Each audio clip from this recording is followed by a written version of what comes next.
I help my collaborators free themselves of their own inhibitions. I'm just telling you, it's so exciting when an idea seems to be a spark. It's just like when the end thing you do was the first thing that came to your mind. It's just so sweet. Puppeteers Podcast presents Cheers to Puppeteers, a special fundraiser to benefit the Direct Relief Fund for puppet artists, helping puppeteers of America impacted by the COVID-19 pandemic. We have 9 very special episodes featuring some of puppetry's brightest stars. You can support this effort by unlocking episodes early, purchasing Cheers to Puppeteers swag, or making a donation to the Direct Relief Fund, all at puppeteers.com/cheers. Let's lend a hand and say cheers to Puppeteers. We now return to your previously scheduled podcast. Welcome back to Puppeteers. We're your hosts, Adam Krutinger and Cameron Garrity. And today we have Michael Curry on the show. Welcome to the show, Michael. Thank you. It's a pleasure to be here. Well, for anybody who doesn't know, Michael Curry is a legend in the world of puppets, and especially big puppets and puppets for theater. He's an artistic designer and a scenic designer, and you know his work from things like The Lion King on Broadway, Cirque du Soleil, lots of things for various theme parks, and we're so glad to have him on our Cheers to Puppeteers series in support of the Puppeteers Relief Fund. So, Michael Curry, thank you so much, and welcome to Puppeteers. Thank you. It's a pleasure to be here. And we were just discussing beforehand, how adaptable and tough puppeteers are. They have to be anyway, just by their craft and the everything from the challenges, the discomfort, you name it, But I've been at this for quite a few decades and have seen a few cycles of recessions and things come and go. And weirdly enough, we in the arts industry are tougher than most because we always live under constriction, restraints. It doesn't make it any easier to face these times. I will say, this has been a unique and extraordinary time because I've been through the SARS, I've been through all the things you read about, especially young puppeteers, who, before there was really much of an industry, we were such a forgotten commodity that we really had to struggle just to stay in the game. But this has been very unique in that it stopped everything completely in a way. The thing I will say at the outset is those of us that are resourceful have kind of turned inward, and like in my studio, we are doing research and development. And some of the things along the way, I keep a notebook of like things that you would like to explore, but you don't have time, you're too busy, this.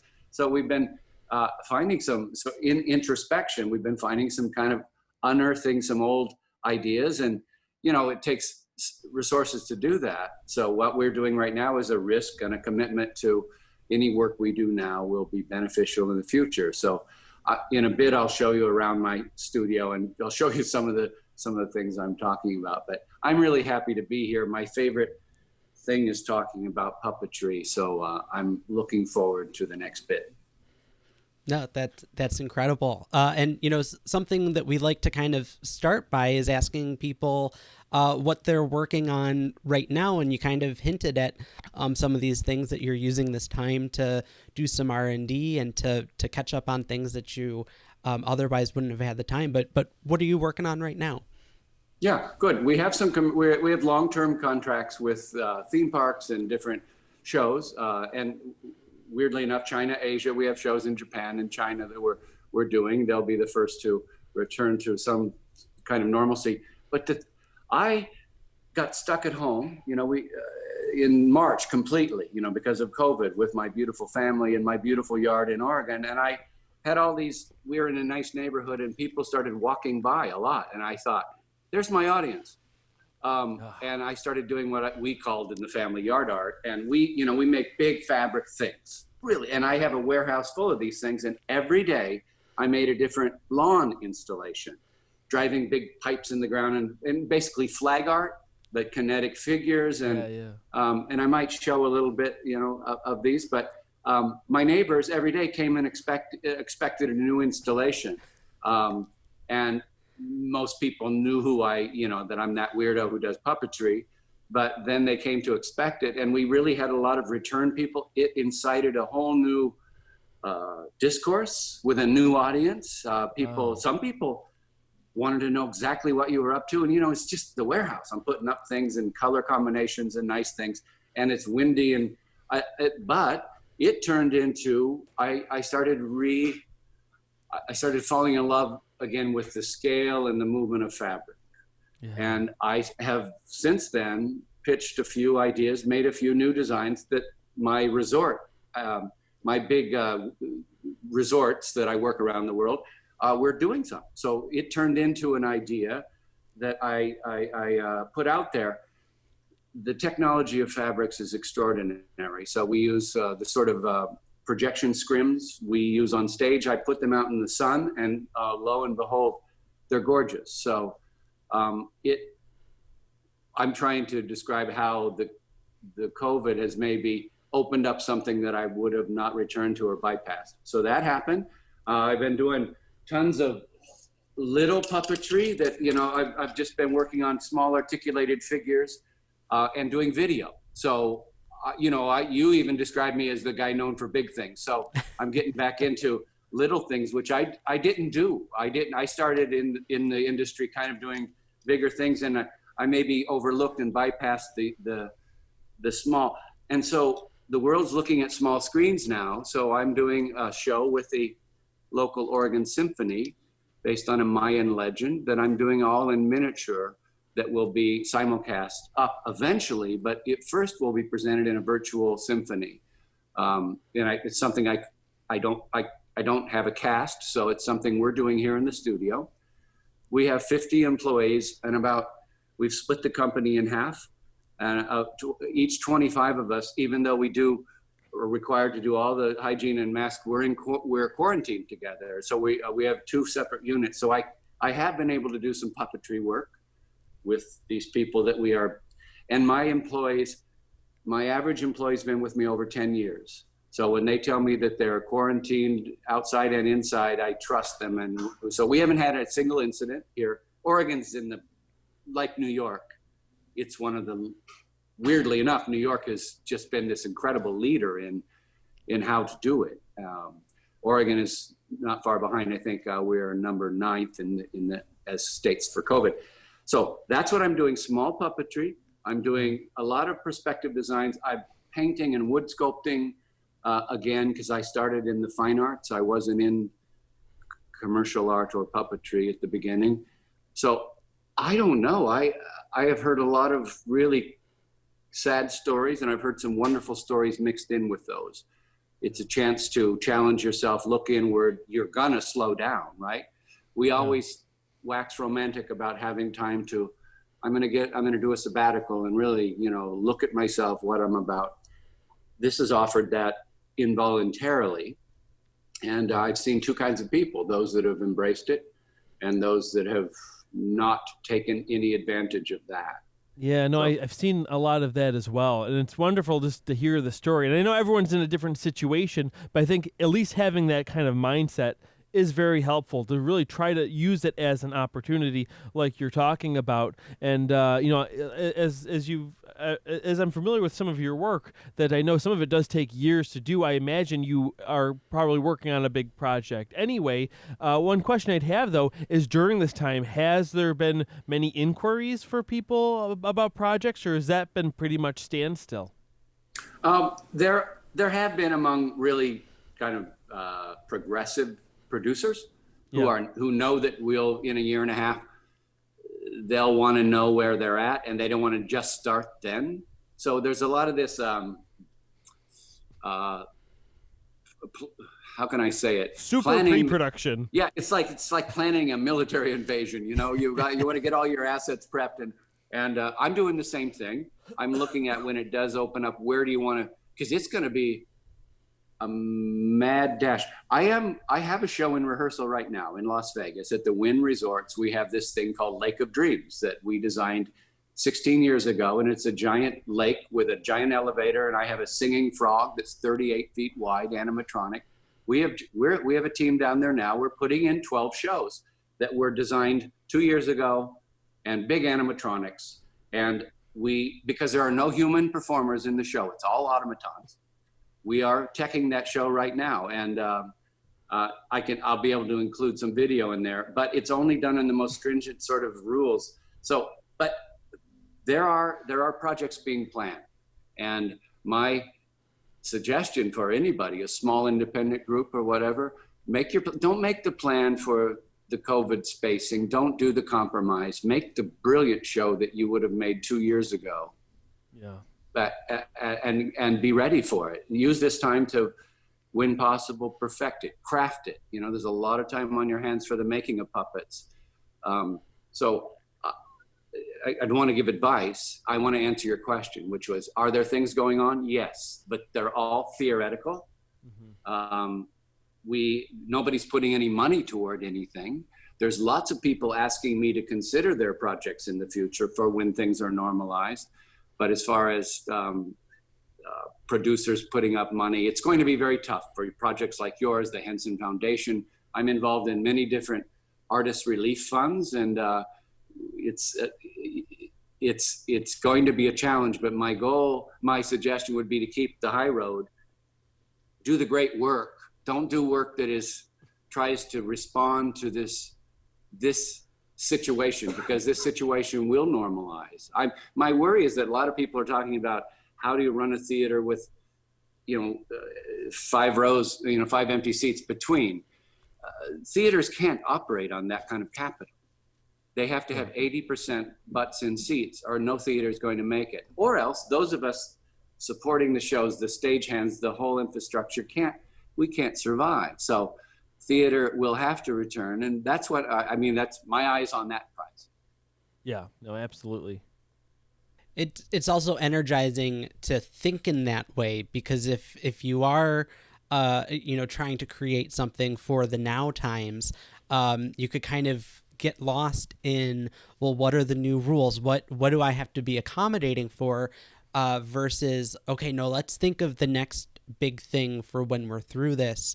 And it kind of allows you to just not have to have your mind in the gutter about what situation we're presently in. That's got to be it's got to be something helpful for you to get through what we're going through right now.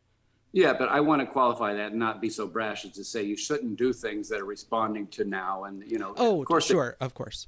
I should have said when I'm also working on what I'm working on outdoor things.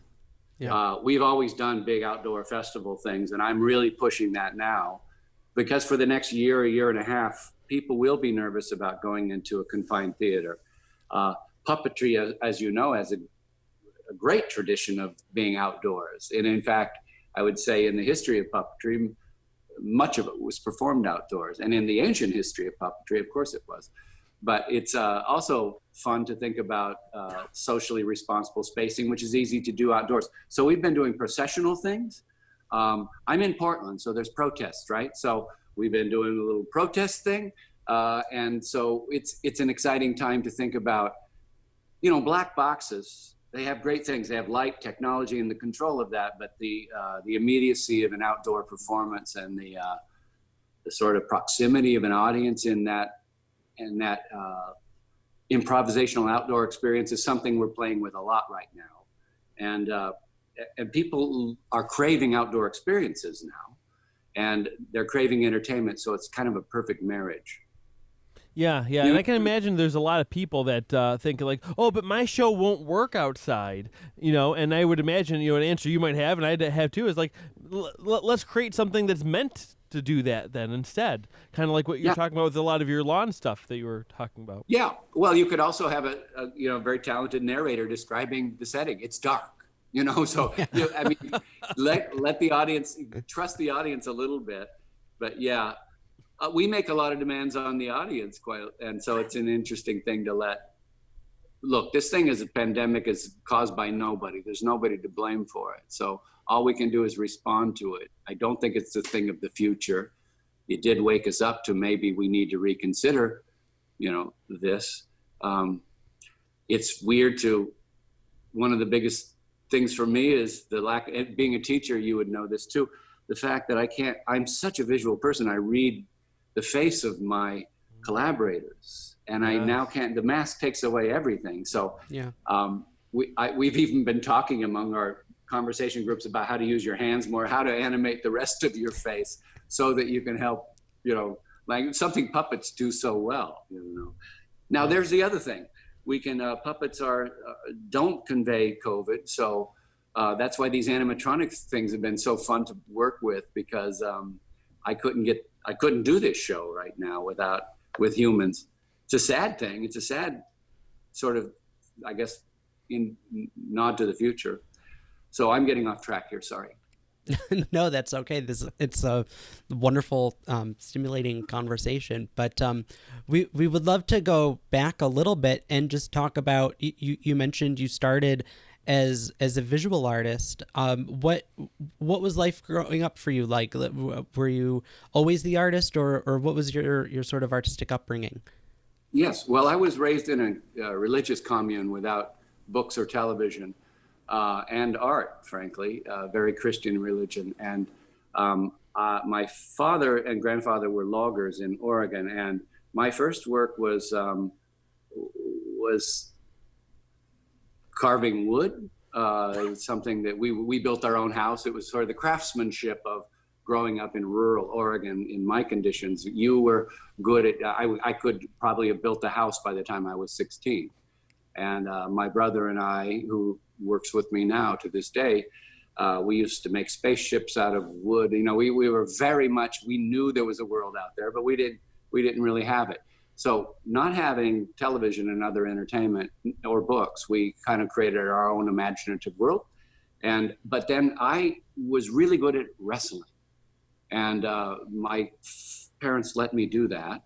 And I became a champion wrestler. But the coach and the coach's wife knew I liked to draw. I just drew cartoons and copied things. And so she was the first to give me a nudge toward art. And then she was also the one that applied for college scholarships in the arts, while her husband was applying for college scholarships in wrestling. I chose art. And I went off and got it.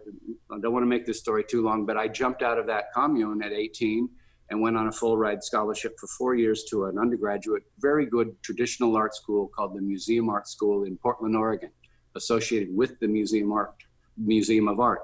And I went from never having known anybody, because we were really kept away from society, to suddenly 1976, Vietnam vets, feminists, gay people, Black people, Hispanic people. I was in shock. I almost didn't survive that shock, but I changed dramatically in those 4 years and came out and sort of an honor student of that school, and went on and studied quite a bit more. Went to New York. I did the classic thing. I went to New York City. I was selling my artwork in galleries. And then weirdly enough, I met theater in the weirdest ways. I did a series of sculptures that moved in a gallery with angels that had wings. I also did a subsequent show where I floated animated giant styrofoam heads down the Hudson River and documented their journey to the ocean. And so Frank Rich, the columnist and art critic, called them puppets.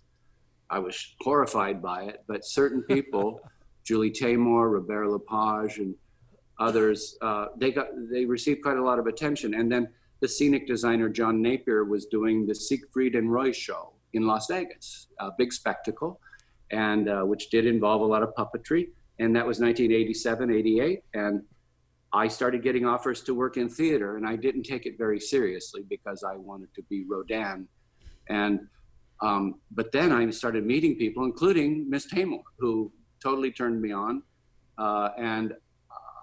In fact, we met, and the next day I came on as her art director for Fool's Fire, the movie for PBS, and decades of work after that. But I loved theater. Here's the deal: artistry is great. I really like, but being alone in the studio was what I had been doing for 5 years. I was super dedicated. I was going to make it. But wait, I have a question about that. What made you What about theater grabbed you? Because it sounds like that wasn't something that you had growing up necessarily. Here's it. I was just going to say, it was the collaboration. I had never had an open discourse about sharing a vision and making something together with anybody else. I'd always been an individual artist. You know, the arts world produces a bunch of separatists, a bunch of, you try to do it yourself. But theater is a really beautiful blend of collaborators, usually, as you know, 4 to 6 to 8 people. And if you all come in together, there's this sort of expansion of energy that is more than the sum of the total. So to answer your question, it was the collaborators and the excitement of sharing and the excitement of following something that had never been tracked or done or explored. And the trust it takes to throw out a bad idea, and the trust it takes to hear that bad idea and say, man, I don't think that's good, but shift it here and there. So It was those beautiful collaborators that kept me coming back to the theater work, and the audience. The galleries are cynical, nasty audiences. And the theater, in theater, people, they often pay for the experience. They often want it to succeed. Yeah. The gallery world is always, any of my artist friends know I feel this way. It's a cold, vicious world. And if you sell a piece, it's gone to you and it's gone somewhere else and it never lives again for you. Theater keeps on regenerating that energy. And whether you're a performer or a creator, it's the best. I've talked more fine artists into making the jump to theater, and they all thank me. Oh, it's so rewarding, because I've had art in galleries before for like things in college and whatnot, but there's nothing like working on a theater show and seeing it used, and not only seeing it used, but seeing the audience respond to it and being part of this bigger thing. It really is. It's so rewarding. Again, that's what I love about puppetry. It's an art form that has multiple lives beyond just, like, you do a painting and then it hangs on a wall, right? Whereas you build a puppet, you have that sculptural object, and then it has a second whole life, which is just, again, it's very rewarding as an artist. Yeah, it's fun. Puppets are fun because they look great as objects, and they look better, of course, when they're animated. And it's such a thrill to see the constant response that we humans have.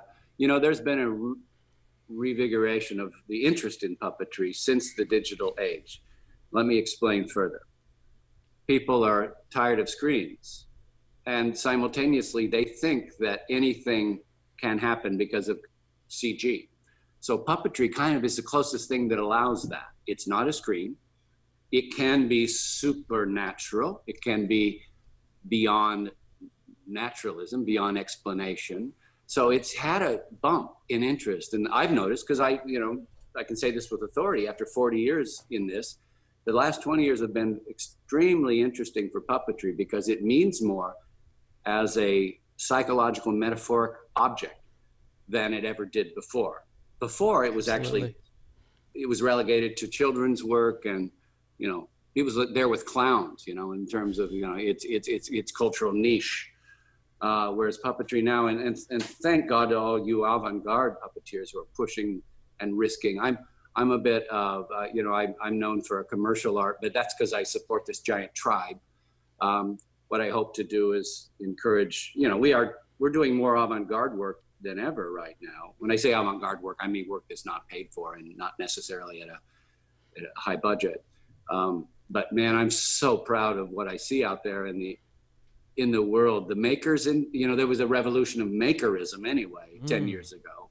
Look at all the tools behind you. There's a whole thing. I mean, we were so in fashion here at the studio because we're total maker geeks. We are.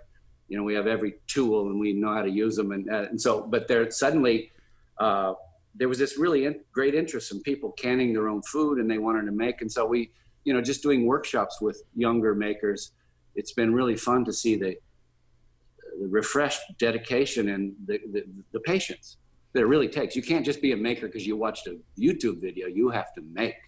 Yeah. No, yeah. I'm so glad that you brought up the maker stuff, because it is such like a cultural phenomenon over the last 10 years, like you're talking about. And there's also different stigmas to it as well, because in a lot of ways I do consider myself a maker, and it sounds like you consider yourself a maker too.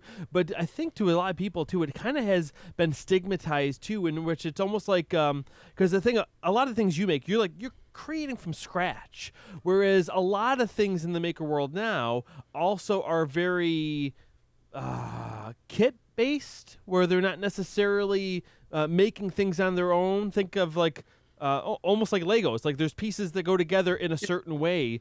More crafty or hobbyish. Yeah. Well, that's the revolution of 3D printing and all these. It's the digital carryover.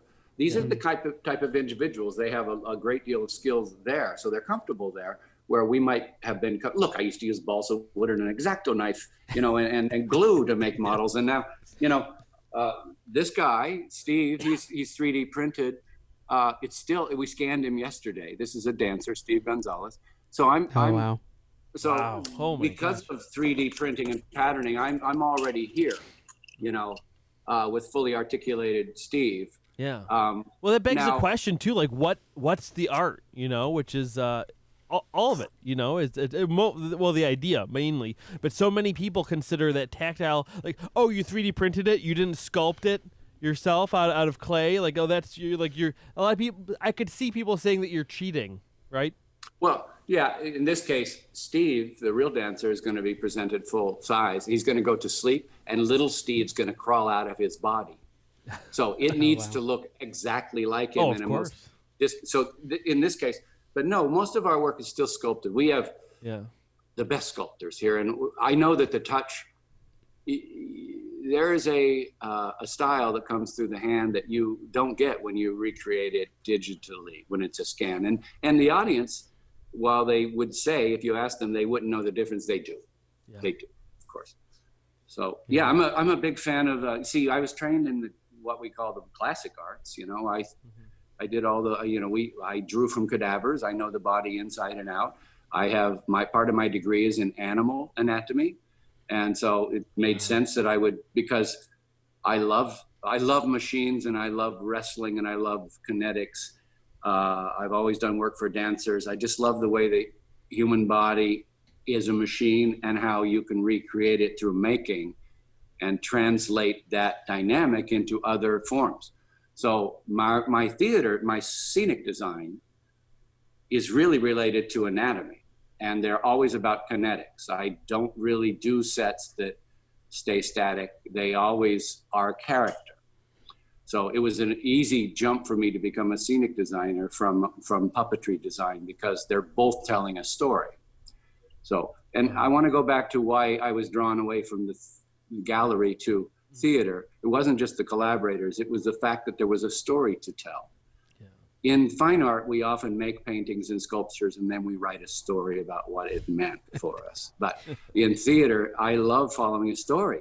It actually frees you rather than confines you. And that's hard to explain, but those that have followed Shakespeare or follow, a really good story, know how it propels them, and it just gives you the design.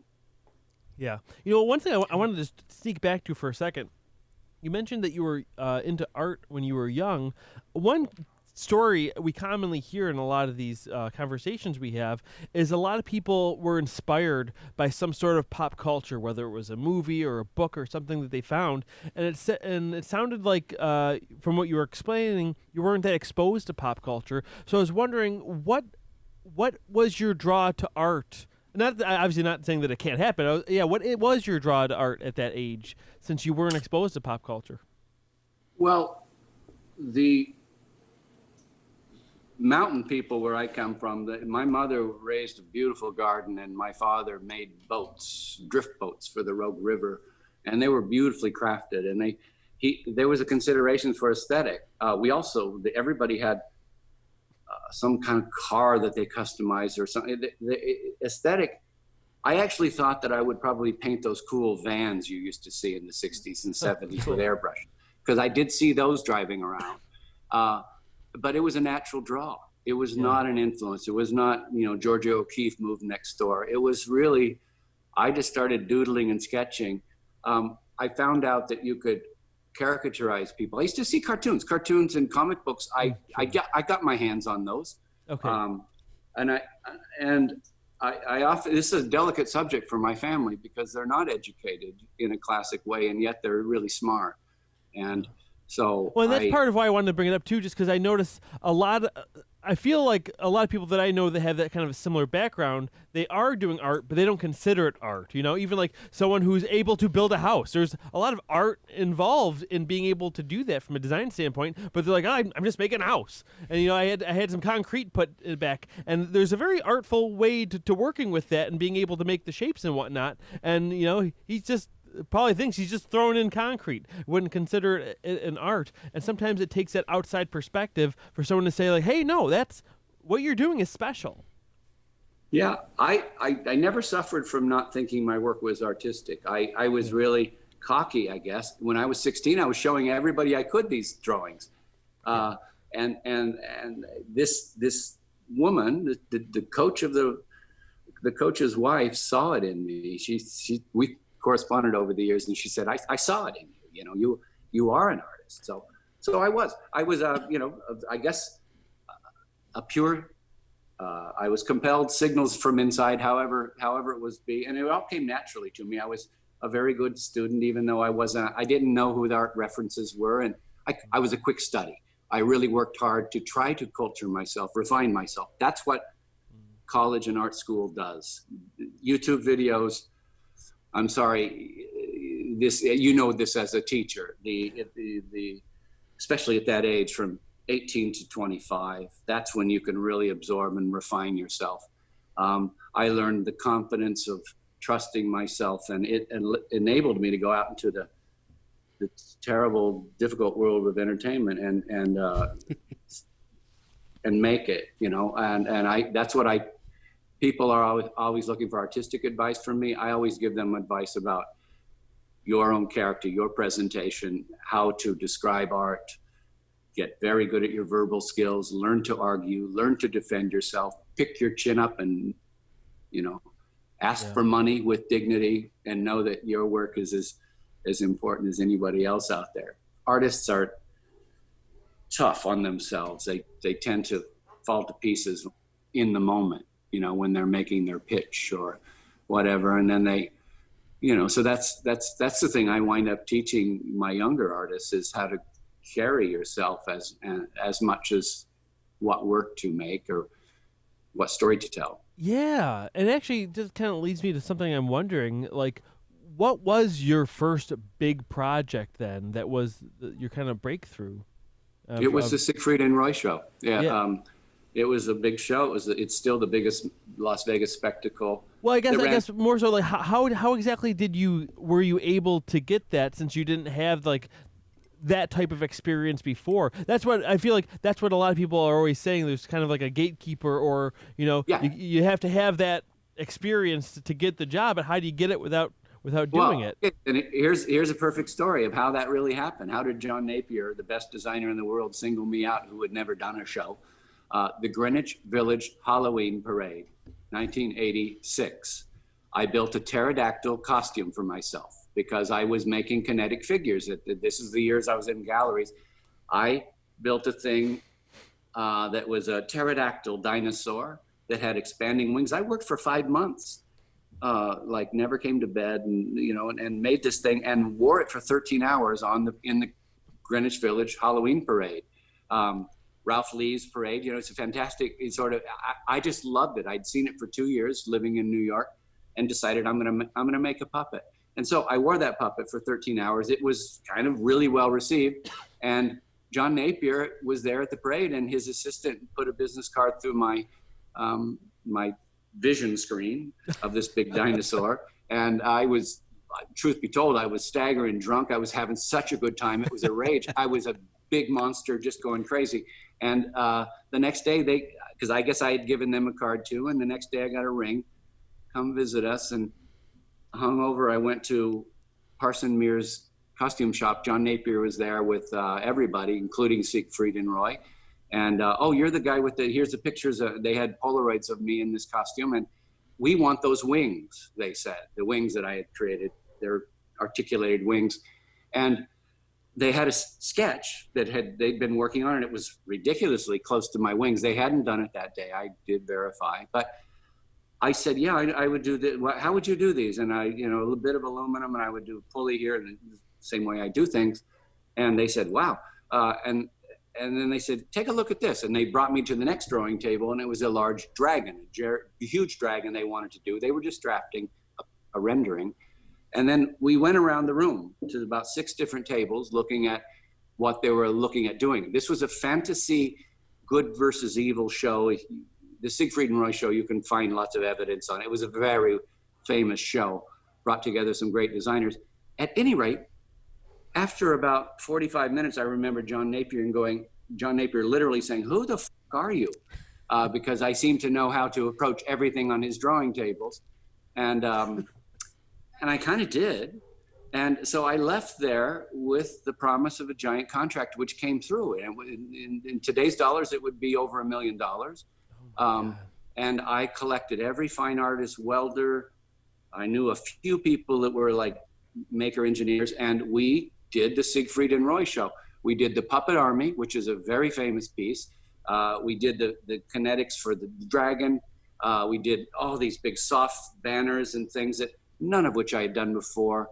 But we figured it out on the fly, and the show ran for 17 years till Roy was attacked by one of his own tigers and ended the show. Wow. But that was the big break. And I believe in those, but it was only because I did that hard work of that parade costume. Wow, that's amazing. It sounds like, because one thing I was wondering too is, like, do you feel like you were taken care of? Because sometimes people feel like they are taken advantage of when they were not knowing what they were getting into. Like, you didn't know what to charge at that point, did you? No, but look, I've not been taken advantage of, because I ask producers now to tell me what they have allotted for the puppetry in a show. For instance, it's okay to say, let's talk, because here's how I start. I say, it's not going to affect your creativity. It does affect the approach I use to know what the budgets are. It's easy for me to say after 30 years of negotiation, but I kind of had that vibe early. I'd sold enough artwork. That's great. That's exactly what I do, and that's what I tell people to do. Don't give away things. It doesn't help any of us, because you say, I just do it for the opportunity. They don't want, they will devalue your potential if you're free. Absolutely. Does this make sense? Oh yeah, for Absolutely. sure. Yeah. I can't, it's not good for any of us to do that. I don't care if it's a token amount of money, an honorarium, but my point is that producers are used to talking about budgets, and it also proves the professionalism and how solid you feel about yourself in your early discussions, to frame it up that way. There might be projects that you really truly want. I'll do it for anything, because it's just such it's me. And we do that. I am able to do those because we do the commercial things. I always think that every negotiation I make for puppetry is connected to the negotiations that all my brethren will have to make too. And I've done my part about raising the expectations that puppetry is complex and therefore expensive. Yeah. Absolutely. No, and I think that's just such great advice. And I think I can imagine some people listening to this and saying, like, oh, easy to say, because that's exactly what I do too. It's I ask them for their budget, and sometimes I get people that say, well, just tell me how much it costs. It's like we have to know where we're starting. I always compare it to like buying a car. You don't go up there, I want a car. It's like, well, how much are you spending? $80,000 on a car? Are you spending $20,000 a car? We can get you a car, but we need to know what bracket we're working in here. Well, if you have to break it, it's up to you to pare it down. I have a simple rule: twice labor and materials. Twice the cost of your labor that you expect, what you predict. Charge twice that, and then add the materials. Don't double the materials, add the materials. You'll find that is going to get you within 10% of profit or loss on most projects. Yeah. That's a great starting point. It's the first rule we make, and I learned it from some really great people. We've done a lot of kibitzing among makers and builders and producers, And I had to have a formula about how to approach a project so I can very quickly calculate for a client, because this work done up front is much better than waiting, because you've all waited, and then longer you wait, the harder it is to have that conversation. Yep. And you delay and you delay and you finish the work, and then there's a problem with the work that should be a surcharge, a more charge, and you haven't even done the first charge. So it's you got to get real, artists. I mean, about money, and people are not surprised to talk about it. You may think that they just want to hear art talk from you, but it's not the reality. It's both things at once. Absolutely. No, that's a really valuable thing for people to know and to kind of have as they go into those conversations. I'd love to talk though about that Siegfried and Roy process, because you mentioned that these were a lot of things that you hadn't done before. That must have been a real education for you and your team. I think there's a lot of, almost any artist can kind of point to a time where they had a really big project that they kind of said yes to without quite knowing how they were going to get to the other side. And then all of a sudden that becomes the thing that you learn all these additional skills, and then you really feel ready and primed to go on to the next thing. Can you describe how that Siegfried and Roy process kind of helped you? Yeah. In a way, I think COVID's going to be that for all of us. At the other end of this, we're going to realize that the stress and structure has improved some things in our lives. So yes, I did. I literally went home and called my friends. Two of them were welder builders, really cool stainless steel and aluminum sculptures for high-end sculptors. They're really good craftsmen. And I told them all, hey, we're in I called it special effects, because it was all moving things, and this Queen of the Night, the wings that I had done, and quite a lot of things, because I left that room letting them think that I knew how to do everything. But I did have a real, there's when I first see a sketch or hear a piece of music, I have a first blush. I have an instinct. I have a signal from inside. There's always one. It's a color, a form, or a something, and I'm very blessed to have it, and I trust it. And it's the other thing when so on that, my first instinct about that, really, in looking at it, now 30 years ago, they really are kind of commensurate with the approaches I would use now after all this study and engineering. So I'm a big fan of the gut, of that. And then listening, in this case, I had the director there, so I was able to really hear and see the drawings. Those are special times. I'm a big believer in, I've seen it so many times, that shows that get out of hand and they come back to the first instincts that the creatives had. And so I'm a big believer when you have a gut instinct or you see somebody that has it, trust that might be worth really taking all the way through the process. So what they wanted on this Siegfried and Roy show was a beautiful mechanical vibe. It was the first time magic was sort of exposed for its raw bones. But they also, John Napier he's an extraordinary artist. He came from the fine arts too. He wanted beautiful sculptures that it was steampunk before steampunk kind of came in. So the dragon had exposed joints, and so all of my artistic skills was already, my artistic sculptural skills was at a very high level already. So what I was then learning is more about mechanics, more about industry, and I've always been fascinated by industry and metallurgy. I'm a guy that has a subscription to Plastics Today magazine. So I think if Michelangelo or Leonardo were alive today, they would be rocking new materials. They'd be rocking the computer. The tools available are fantastic today, and they don't get in the way of the art. They help the art. So in that one, I saw an opportunity to use some new materials, including carbon fiber, which we have excelled. We were the first to ever use it in theater, and we are still the absolute best at it. All of my sculptures are made in carbon fiber, which is something any maker can learn to use. It's 40% lighter than fiberglass and twice as strong. So things like that, I used it as an opportunity to try. I just imagined it more sculpture.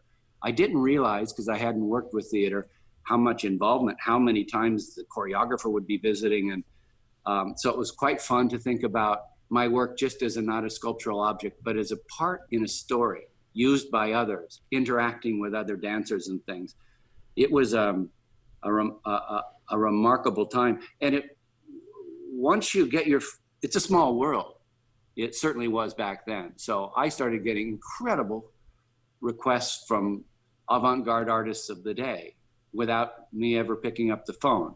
So the word gets around when you're doing innovative things. In 1986, there wasn't a lot in the way of puppet makers they were not around, and people were still using paper mache and plaster and old techniques of theater making, but Star Wars was out. People were expecting fantasy. And so in a way I was at the right place at the right time.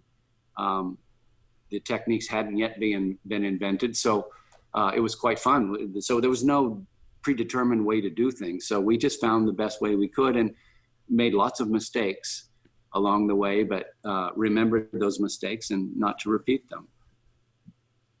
But the Siegfried and Roy show, that was, it was a risk for me to go away and say I could do all this stuff, but I backed it up with the results. I don't think I've ever worked so hard in my life because it was new. When you're learning something, you are working harder than you need to. So how long was that build? 18 months. 18 months. Did you have to quit your job? Did you have a job you had to quit in order to do that? I've never had a job. Oh, geez. Oh, great. Well, that's good. That's something to aspire to. Congratulations. Yeah. Well, no, my job has always been scrapping by. Look, I was audited. My first year in New York City, my wife and I were audited because they thought we were cheating, because how could a married couple live on $19,000 a year in New York City? And we did a 2-day home inspection from the IRS in men in suits. And at the end of it, they said, yeah, now we see how you're living in New York City for 19, because we were living, we were squatting, and it was like, I was sculpting and, just saying I didn't have a job, but I didn't have it easy. I'm not a trust fund baby. But I would rather have had money, but I didn't. So it just, it happened the way it happened. Yeah. And I imagine, again, you have to be good with money in some way to be able to even work that way, where you're getting these big lump sums sometimes maybe every couple of years, and having to live off of that for such a long time. Could you talk about that a little bit, or was that a hard thing to do, a skill to gain? Yeah, you see all these articles today about a mom that had to choose between food for her family or rent. I had to choose between rent and my artwork. So I literally was I wasn't making the artwork I'd like to. I was making artwork that I could afford. One of my big shows was just getting these big flotation styrofoam blocks from houseboats, which were really cheap, and then carving busts of philosophers and floating them down the Hudson River. It was a very cheap way to get a big impact in the art world. So I budgeted that. I started getting into public work. In those days, Vito Acconci, Laurie Anderson, people were doing stuff on the streets in New York. And I thought it was very cool to turn the gallery inside out. But I couldn't afford to do very much. So I made very inexpensive work. I recycled materials. But I think artists have to make a budget. And sometimes they have to sacrifice quality of life or their play or entertainment to support the art. But look, I'm not poor anymore. Yeah. And it was worth it for me to get to a spot. Money wasn't my goal. I don't have very much, but we're comfortable. But I wanted control over my own work and my destiny and my art. And I wanted to give back to an artistic community. So of the 50 employees I have, most of them own homes. They all have health insurance. They have a dignified life. Out here in Oregon, it's beautiful. I'm proud of that. And that's one thing early on I wanted to do. I'm kind of very paternal that way. And my wife is maternal that way. And we have this is what puppetry groups do really well, and performance groups, as they get to know each other, they lean on each other, and they exponentially, they make a better product than they could do individually. So super proud of that. And this is what the most important thing to say is that it's collaboration. My name's on the door, but everybody down here knows it's part of a huge team. Yeah. Excellent. How is it like to transition from being an independent artist to having a team like that? Because I feel like that's something that probably most artists aspire to do, but I imagine it isn't always greener on the other side. Though it sounds like it's exactly what you want. I imagine it's very different, though. Well, I started dreaming pretty big about puppetry and things that were beyond me. Not only do I need versatile skills that I don't possess, I'm not a particularly great welder, I'm not a really great electrician, and yet I have that ability here. So it largely wasn't my great love of having lots of people around me, although that wasn't bad. Oh, I see. It was the idea that I couldn't do it myself. And even if I had 2 years to do a thing that we can do in 1 month, it wouldn't be as good a piece, because it wouldn't have been filtered through all those voices and all that aesthetic. Even though what's cool about my job is I can say, well, I don't care what you say, I'm going to do it green, but it rarely comes to that point. It's usually like, yes, now I know why it should be yellow, and it's you. Hey, if you don't mind, I'll walk around and show you. That'd be things. great. Sure. I'd love to see I some can stuff. turn the camera around here on this. Yeah, switch camera. Here we go. There we go. So I'll just kind of describe it as we're going along. I live up here. It's my design studio, and I built this building. There's 3 buildings here, and we're on the Columbia River in Portland, Oregon. And so it's gorgeous outside. We're on the country's biggest inland bird refuge. These are a few bunraku puppets that I had in a show. This is kind of sculpture I do now. I do totemic wood sculpture in my spare time, and I still throw down a little plaster. This is a pandemic piece we did here of a lone standing figure. Here's another of the close-up video pieces I'm doing for the Oregon Symphony. This is a female goddess, the Quetzalcoatl, and she'll be manipulated by bunraku puppeteers, and she's intended to be really viewed close, so she has tons of detail. So it's all in this Mayan aesthetic with my love of fabrics and wings and things. Beautiful. Yeah, and so of course, all the drawings. We do illustrations. So this is a painted backdrop that will be the piece. Here's the configuration of the orchestra in front of me, and some of the different. Here's the Quetzalcoatl renderings, and I have that little puppet you saw is eventually going to. Where are you? I'm having a hard time pointing the camera. Oh yeah, we can see it right now.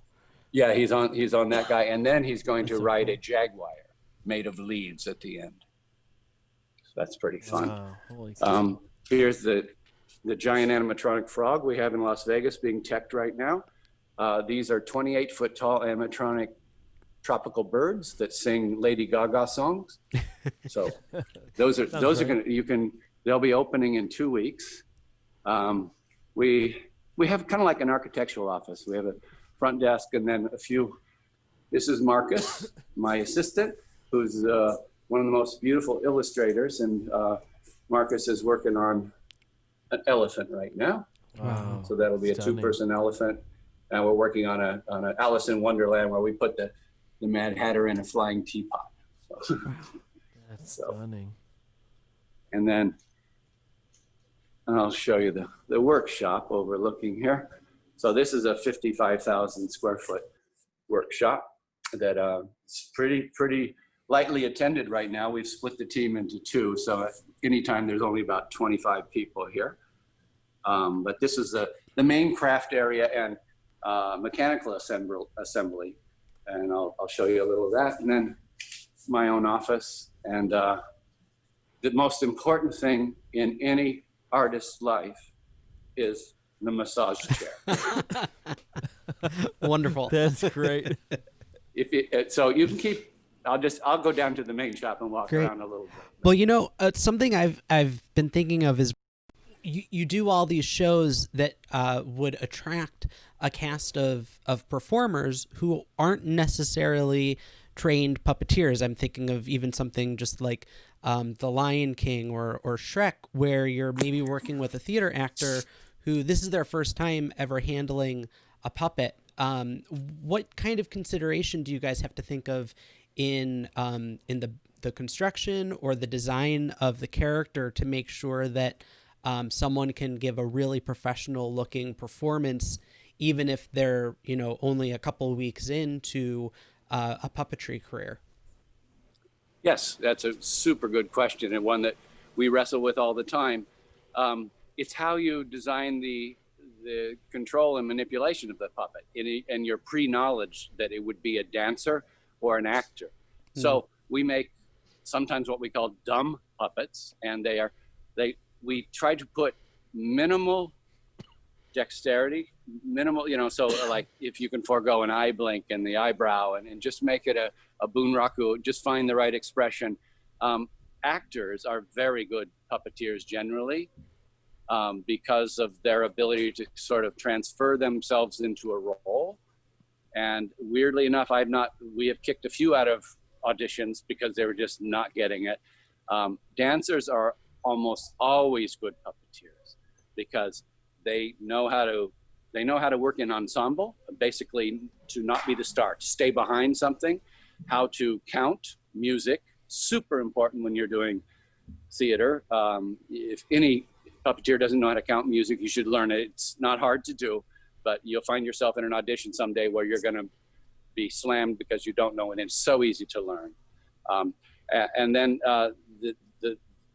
also, we do a lot of puppetry where the puppeteer is visible. And I might say that dancers just look great as a shadow. There's a control of the body that I find they can go away or they can become present. And the other thing that I would suggest for most puppeteers is that they learn some movement. They learn that. Same with learning to count, because I sometimes will choose a puppeteer one over the other because I know they're going to look better as a silhouette, not body shape or anything. It's just the way they position themselves. And super important if you're doing exposed puppetry. Right. So, these things. Okay, I'm going to go back to a walk around here. Great. You can keep asking me. Here's the main workshop. What do we got going on? This, of course, is a nice reindeer here that looks pretty familiar. I should say so. Yes, that shows we're opening in Japan. Finally, we opened our Frozen show. These are some really cool things. These are bird bodies we're doing, and we do this thing where we individually craft the feathers, where we pleat fabric and then we stitch them, and then we do an iridescent dye into it, so it has a really great changeable. And these are out in the sun and in the rain, so they have to be super hardy. But this kind of craftsmanship where you have to lay each individual feather, and vision screen is built through all of this too. The nice thing about these sheer fabrics is that we often build our vision screens in our products so that they're undiscernible. Here's a whole nest of raptors. These guys are going to all over the place. They're going to Beijing, they're going to Orlando, but you've probably seen these. They've been replicated by many different companies. We like to think we do the best raptors. We find they has eyes open. All their eyes are closed. Are those all cast? Yeah, these are all carbon fiber. Get my hand in here. So carbon fiber. These guys weigh less than 25 pounds. And Wow. They're not all carbon fiber, but so all the tails and things are very flexible. So you can see the flex of the tail here. But then we invented this process in the 80s where we do a textured fabric. Let's see if I can show you this. See, all this fabric has dimension to it. And we do it with a process of silicone on stretch fabric, where you stretch the fabric out, silkscreen silicone, let it dry, and then when you contract it, all these visible bumps are still very, very present in the fabric. And it's the best replication of dinosaur skin that we've ever seen. Here's a carbon fiber head. It's not completely crafted, but the eye blink is going in. The eyelids, the Most of the mechanics are carbon fiber as well. So all of our axles, everything except a few bits of aluminum and titanium. Weight is super important to our work. So the carbon fiber work is, the most important thing we probably do. Let's see, I'll go into engineering. Oh, Charles, this is the real brains of the operation here. Hey, Charles, we're on a puppetry podcast. This is Charles Babbage, who is the greatest art director in the business.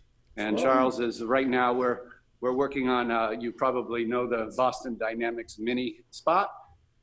We are working on some different ideas for that. So we have one here. We've been testing it and trying different things. So in here, we're working on a new transformer that's just being produced. So bits of her are around. But look, it looks messy like any of these engineering shops.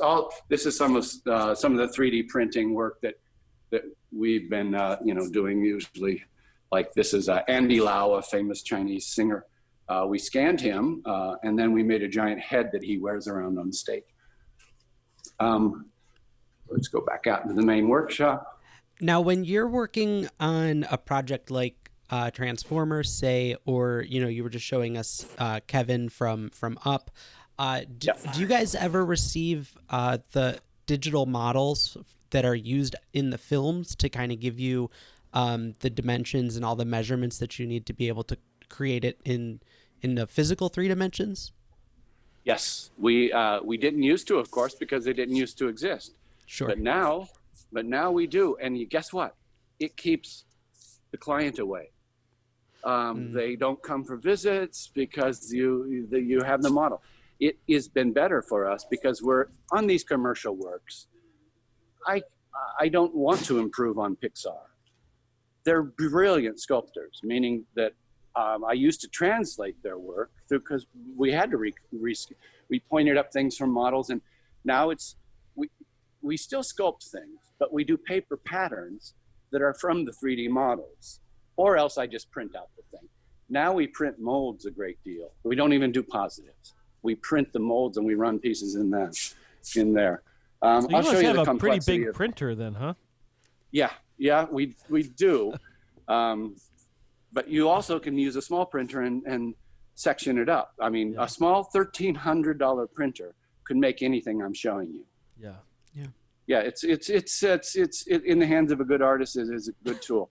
This shows you the sort of level of crazy craftsmanship. This is a raptor foot, and the guys have developed a quick connect system that allows you to see if I can even do it.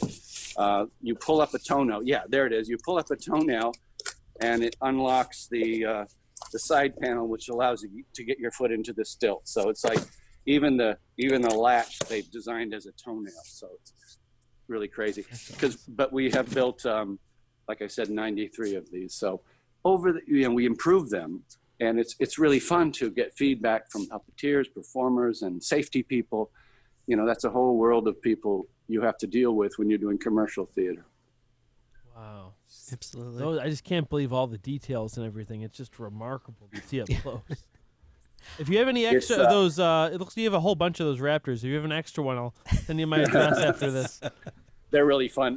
When my kids were young, I would take them to their elementary schools for like special show and tells and things. Hey, with your lawn ornaments and that stuff, you must be the house to go to on Halloween.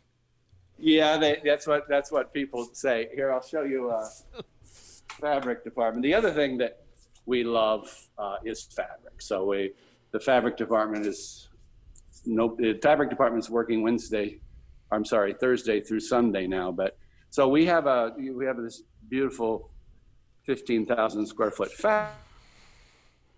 complete dye facilities, and we're one of the few companies that still do dye painting. Traditional fabric painting. Here's some little Olaf bodies that for our Broadway show, and just various things. These are bodysuits for the Transformers. We do a cool illusion where we make the bodysuit look robotic, and then we put robotic panels on the outside of that, and it's a really good trick to hide the human body. All right.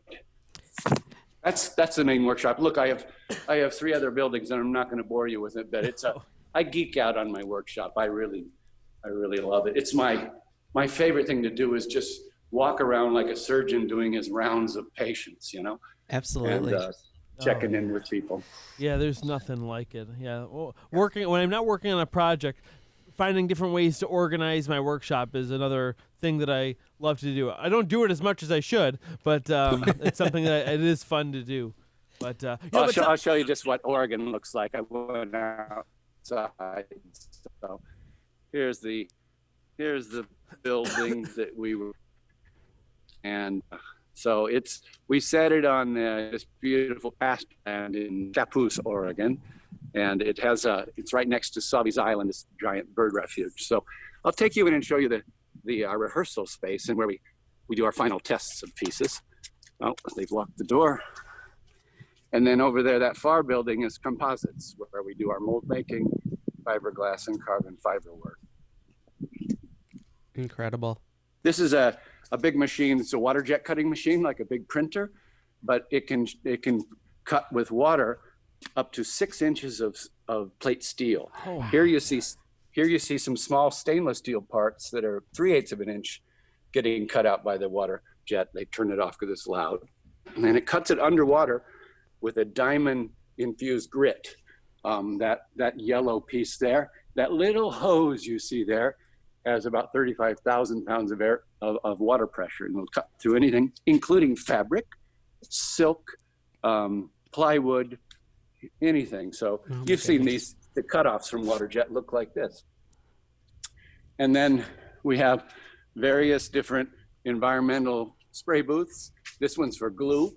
So we have every year we're tested by OSHA for our vapors and our toxicity.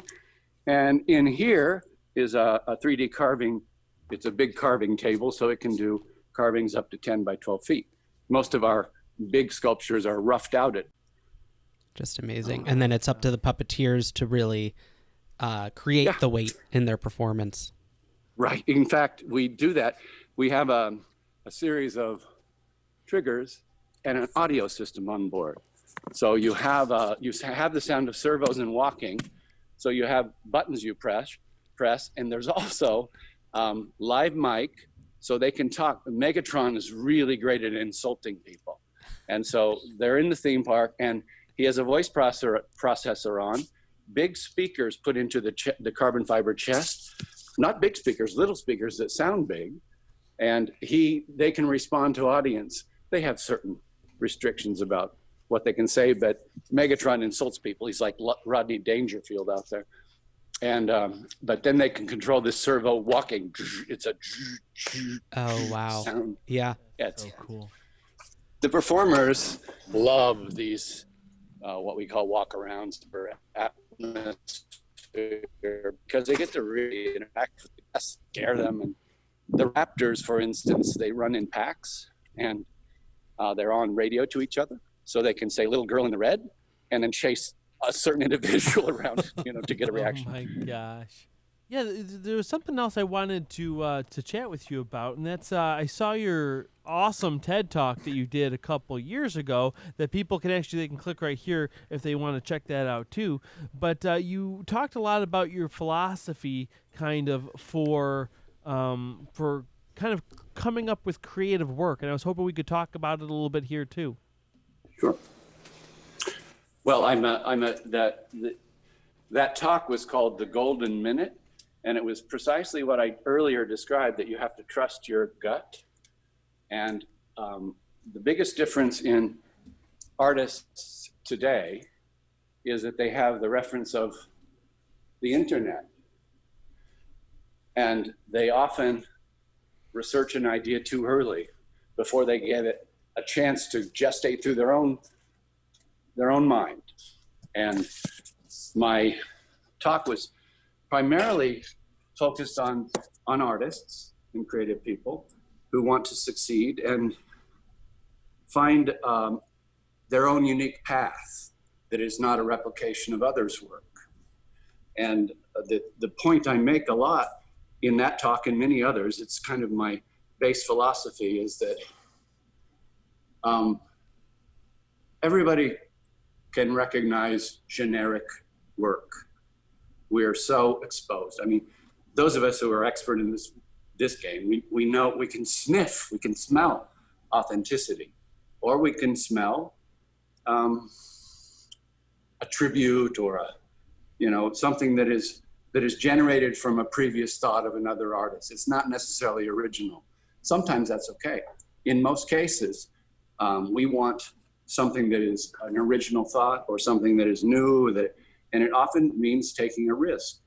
But I always say, if you want to be an A-level artist, do your own work, take a risk, don't copy. If you're okay with being a B-level artist or a C-level artist, you can fall in line by researching an idea and maybe improving on an idea that's already been done. But my talk, the golden minute, is allow yourself, when an idea is presented or you're engaging in an idea or a collaboration, give yourself 1 minute of closing your eyes and seeing what comes out. Your subconscious, in my talk, I talk a lot of science about how the subconscious human mind is, how rapid it can think and how deep the subconscious is, and how random thoughts don't really exist. The random thoughts you have are all of those discipline and years of training coming from your mind to the forefront of your mind. So I always urge the sketchbook. I'm never more than a couple feet away from this. I'm a big fan of sketchbooks. I have 400 in this color that I've completed up in my career. And I refer to them like you would a database. Back to the golden minute. So you'll get a gut instinct about anything. If you hear a piece of music, certainly when I do a opera or something, it's a sacred moment for me. I go to my studio, I literally get the sketchbook out, a cup of tea or good Oregon beer, and I turn that music on, and I know something's going to happen. I know I'll get an idea, and you trust that it's going to happen, and you write it down. And only until you've given it that blush of consideration do I turn on the internet and start researching Stravinsky's The Four Seasons. I just think that it's common now to start researching, and researching, it might be okay to research the history of something, the text, but to look at imagery immediately without giving is bypassing a wonderful opportunity. So that's what I think it's a gift, our incredible subconscious. And I think it's a disservice. But my main point to artists is that you'll be locked into this world of being a copyist. And that's what will be expected of you. But if you're the guy at the meeting that's going, literally, you wind up trusting those people. And even, I'll use a couple examples: Robert Lepage, Julie Taymor, Peter Sellers, the great composers I've seen this work time and time again, and I've seen it not work. So I go to these meetings, big design charrettes, and there'll be 15 wonderful artists, and they'll all have the same pictures because they all Googled the subject, right? Right. So that's I have a real beef with that. So when I host meetings, I often won't tell you what the subject is. And I will not allow us to do anything until we have just an open, frank discussion, or else I play that music. I might show you a sketch, and then I'll say, Sam, what color is this music? And Sam, my lead of mechanics, will have to say something to me. He can't say, I don't know what color it is. He's going to say, it's blue. And then we jam that way. What does it feel like? Anybody having give it out there? And it's kind of like a Rorschach test, it brings out things in you that are random. And guess what? At the end of this project, when it's all done, you're going to feel very good about the original ideas, and you're going to feel equally bad about the ideas you nicked. So, and many people say, well, what about tributes to people and this and that? That's all okay, but just don't lose the practice of being original. Yeah. So I'm just saying it'll lead to a better chance of success than just kind of doing what others have done in the past and never giving your own gut a chance to speak. Oh, that's Absolutely. beautiful. That's such great advice. And one question I have though to that is, that's a great way to go about creating art, I think, too. But also, it seems like you do a lot of like commission style work as well. Is there any way you apply those ideas to the commission work as well? Like, for example, like the Raptors, and also what was that character? Oh, the character Kevin. Like, for that's pretty literal of what it has to be. Is there a way for you to apply those techniques in any way to those types of projects as well? Yeah, I mean, I never do recreate taxidermy, correct? I did talk about the 3D forms, but those feathers I showed you were very different. That's true. Yeah. There's a richness of materiality. Now, you caught me very cleanly there, because I'm doing commercial work that is supposed to look like it jumped off the screen there. And oh no, there's different types of projects. There's your art, and then there's commission style work. We all do both to some extent, right? And they're important skills. Yeah, and even thinking about something like the Lion King musical, Yes. you think about that, and that you're taking something that existed on the screen, but reinterpreting it in a completely different way.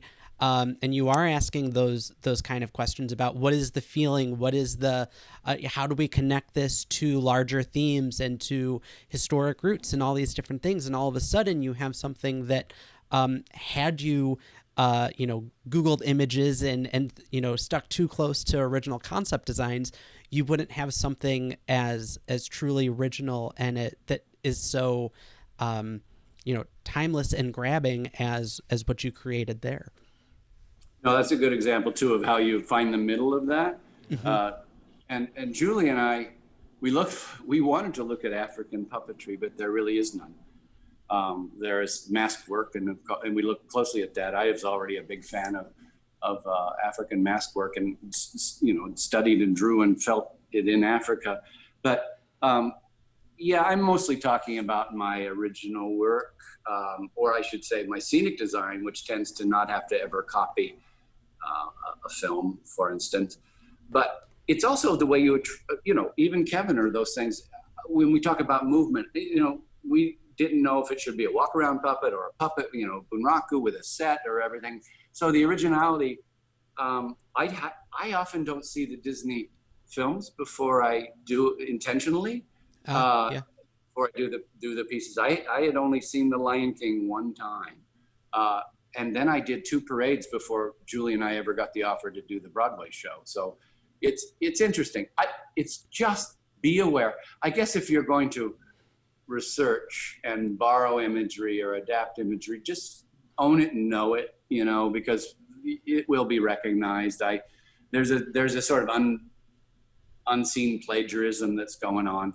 My main deal with it is that the generic work is often less interesting. It's generic. Yes. I think the word generic means that it's not that interesting. So I just see people, and I see producers. You come to a design charrette, and they've already put images up on the wall, and you're the designer. It's like, oh shit. Oh, my favorite thing is coming into a room and my own work is up on the wall, as an example, and they didn't know it was mine or something. But yeah, that's the golden minute, and and then help your collaborators into trusting their guts, because this happens a lot to me in Japan and places where we're not loud, boisterous Americans, where, Hiroshi-san has a great idea and he confides in me at the coffee machine that I want to do this, and I'm going, that's a great idea. I can go pitch it, and they go, can you pitch it for me? So some people don't have the confidence to, so I go, yes, and don't tell them it was me. And then I go to the meeting and say, Hiroshi-san has a great idea, here it is, and so I help my collaborators free themselves of their own inhibitions. I'm just telling you, it's so exciting when an idea seems to be a spark. It's just like, when the end thing you do was the first thing that came to your mind, it's just so sweet. And so I'm like a coach. I'm asking people to trust trust their instincts. And that's what I love about it so much, because I've seen so many of my friends just wanting to do something, wanting to do a show or something, and they're just waiting for the inspiration, or just, like you said, digging through the internet, trying to get an idea or something too. It's just like really trusting yourself and your as an artist, and just giving yourself that time. I think it's such an important message that I don't think people get to hear enough. I was going to say, it's the rewarding thing in art. I mean, it's what makes you feel like you're really an artist instead of, a tradesman. Yeah. And I know, and I've been guilty of this before, where I say, oh, I'm going to do a project about snowmen, for instance, and you kind of go to Google because you think, okay, there've got to be how many other projects that have already done puppet snowmen. So now I need to make sure that I'm not going to replicate any of those things. And all of a sudden you've tainted yourself to what has been done before. Whereas if you did spend, some time by yourself in a sketchbook, you would have come up with something truly authentic to yourself, and then, discovered that you hadn't thought of those other things that already exist out there. There are simultaneous coincidences. Sure. And who knows where we saw things. And it is important I have had people say, Michael, take a look at this. And then I'm crestfallen because it looks so much like my idea. And I have to question, did I see that? But, in the case of the snowman, it's hard to be. So that's a good one that you should stay away from the internet. Find your own, your inner snowman, and who knows. I think it's such a funny example too, because of Olaf. Cause I remember when Frozen first came off, and I saw that Olaf, I actually hated it. I'm like, what is this? I know they're trying to be original. They went too far. But then once you see the movie and you get the character, it's like it needed to be that, and it's just like. Yeah, as far as designing a snowman, I would say that was a risk. And what's funny is I remember I was an animation student when Frozen came out, and about a semester or two before the very first teaser for Frozen came out, I had done this whole storyboard about a snowman trying to make sure that a rabbit didn't steal his carrot nose, and there was this whole back and forth. And then doesn't the first trailer for Frozen, it's Sven and Olaf, and they're fighting over Olaf's nose, and it was just this really funny thing of like, oh my gosh, where did this come from? But yeah, it's funny how those ideas are out there, and there's that overlap. Olaf's been particularly challenging on Broadway because you have to find a really physical person who's funny, and then they have to split this focus. I mean, I think it's a really super challenging role. We have our first female Olaf on Broadway, and it's really been great teaching Ryan how to do it. Wow, that's so That's cool. excellent. Yeah. I get on my high horse about this originality thing, and it is a bit of a dichotomy because a lot of my work is commissioned work where it may not seem original, but it's the translation, how the movement, it's its own game. So we think a lot outside of the box about movement. I have to say movement is everything with our forms. The art is secondary. The sculpture, the painting, we're good at that. But movement is always a challenge. And you've all done this, where you've made a great moving puppet chassis, and then you put on the costume, and then suddenly it doesn't move. And then, everything. So what's good about being experienced is you can sort of, I talk about this a lot. I see the thing on stage. Yeah. I make it move on stage in my mind's eye. I make it move the way I want it to move. And then I do this thing, it takes some effort. I strip the first layer off of it. I keep it moving in my mind. The same movement cycle. I want all that movement. And then I strip away the body coating or the form, the pattern drafting, the carbon fiber shells. And I can actually see in movement all the steps of the structure down to zero, down to the mechanical armature.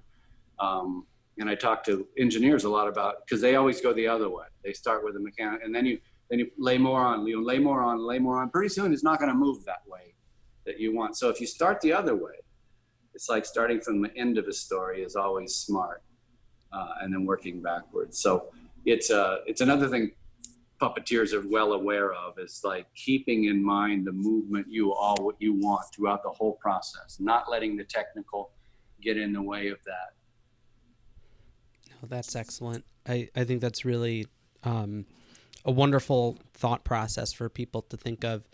One other thing that I wanted to ask you before we sort of wrap up, because we could be talking all day about this stuff, but is a lot of your designs, I think, really do a wonderful job of sort of stripping away any unnecessary detail. A lot of the work that you've done with Cirque du Soleil and a lot of the designs that you have are able to suggest animals or human forms or any of these things without showing the full thing. You know, they sort of suggest it.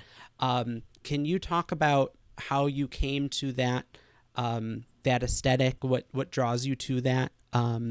Because it's really such an iconic look, and I wonder how you get there.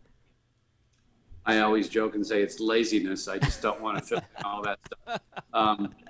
But I have also learned to appreciate the viewer's imagination, and that viewers want to feel complicit with an idea. And this idea of exposing the craft of performance, for one thing. The most obvious thing is letting a puppeteer be visible on stage while manipulating the focused object. You would think that human body would get in the way, but that's part of the magic of the transition and the belief that the audience has to engage in. We've all done this, where you've forgotten the puppeteers there, and then you remember, and it's so sweet. You know, we've often been credited with like giving 2 performances for the price of 1, you know. But so I also don't believe I'm very spiritual about animals. And most of what I do I like telling stories through animals better than I do through humans.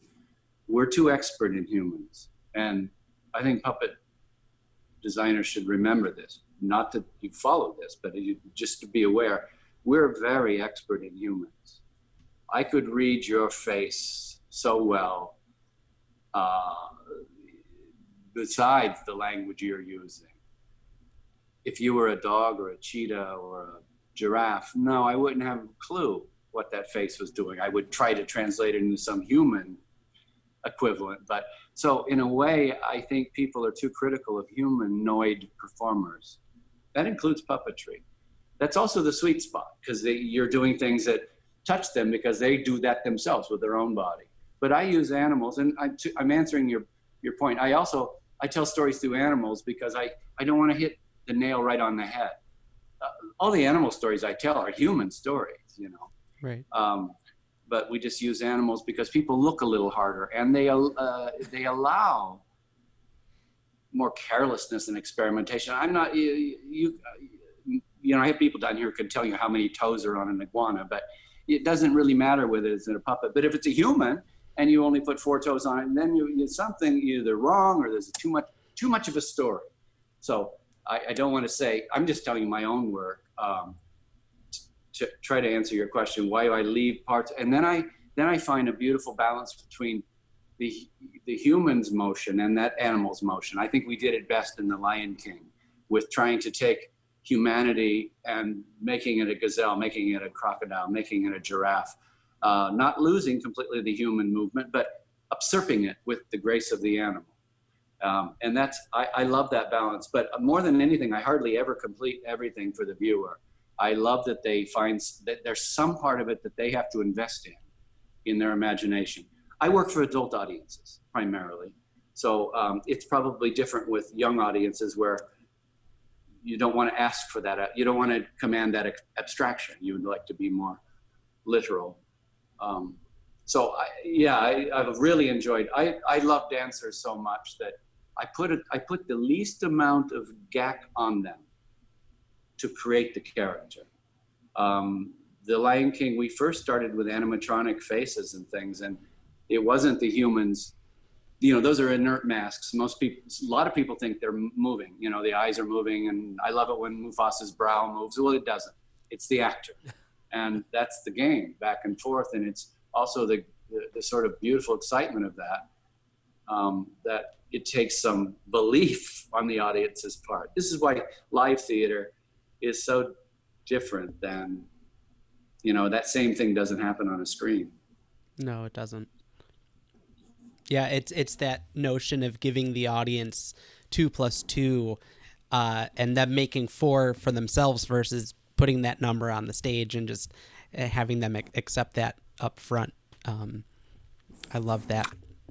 It's also laziness too, because I hate legs, so we often dispose of the legs of creatures. We're famous for our heads and necks and bodies, flowing fabric, but if you look at a lot of my work, I just no legs. They're floating on a mirage because legs are hard. They're the hardest. Yes, they are. Yes. Absolutely. No, well, Michael, this has really, really been wonderful. But as we wrap up, the thing that we ask all of our guests when they come on the show is if they have a good puppeteer story, something kind of a blooper or a war story of something that didn't go quite right in the moment, either in the workshop or on stage, that now we could kind of look back at and have a good laugh about it, cry a good puppeteer. Well, yeah, I mean, we've been privy to some big fails. I was one of the creators of the Sochi Winter Olympics when only 4 of the Olympic rings opened up and 1 didn't open up. And but last week I was presenting a big animatronic frog that I've recently redone with these. I was bragging about the eye movement. We put a tracking system, so no matter where the frog's head moves, his eyes stay trained on the center audience. And I was going on to the CEO about this very amazing piece, very expensive piece it's his first preview. And so he starts singing New York, New York by Frank Sinatra, and really looking great. And then his left eye closes and it never opens till for the next 3 minutes. But he looked at, sweat was pouring, it was squirting from my head. My head was in my hands. He starts laughing, because this guy is a guy I've worked with for years. He was laughing at the reaction, and then I described it, I'll describe it this way. If I was talking to you right now and my left eye closed and I just kept talking and it never opened again, it's completely disconcerting. It's, so there's a lot of those experiences. That's also what makes live theater great. We have had, on The Lion King Broadway, we've had Timon's head disconnect from his body. And this has happened a couple times because there's a tricky joint there. And great actors will keep it in proximity and play the scene. But one night, this actor, I won't name them, just looked at the head and looked at the audience, and it was horrifying. And we gave a few parents their money back because their kids were pretty traumatized by it. Because the actor didn't have the fortitude to keep playing. You always keep it going. Leg off, eye closed, you keep playing. Come on, Hakuna Matata. Yeah. And that became a feature on Olaf, right? Yeah. Yes. Similar technologies. Yeah. We do a secondary redundant connection on any of our puppetry joints. So if the mechanical primary connection goes, there's a deadline.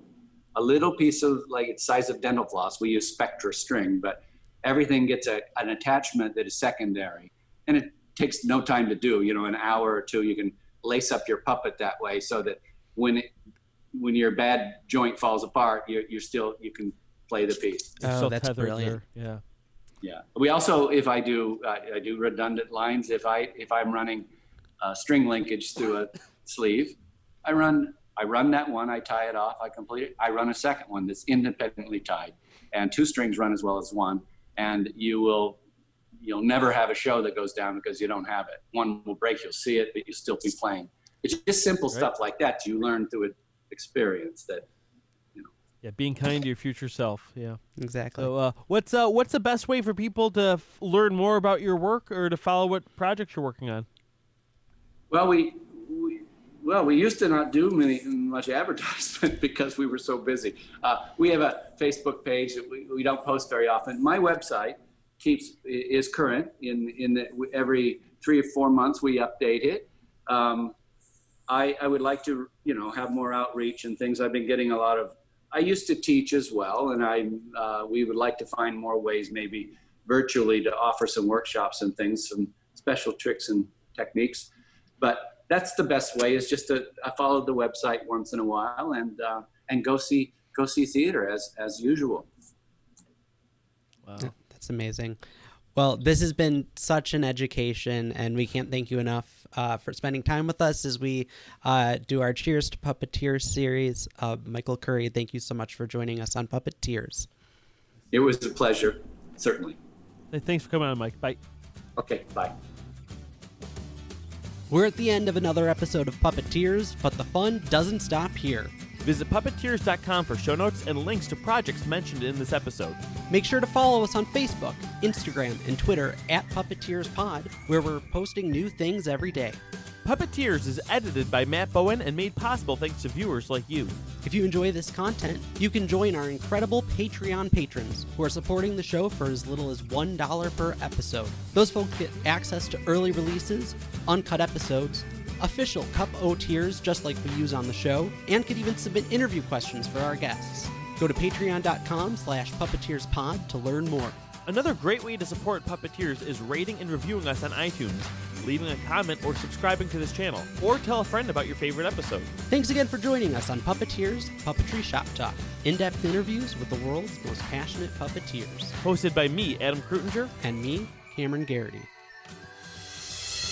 We're so good at surviving that we do better than most. It's sad to say that we're used to kind of constriction always. So we're among the better adapters. Absolutely. That's something I've spoken with a lot of my friends who are puppeteers, and we kind of say, like, who better than, this scrappy group of resourceful people who have always taken what's given to them and made something, wonderful and beautiful out of it. And Hey, this is good stuff. Save it. Save it. Very true. Hey, how Adam. you doing, Michael? Nice to meet you.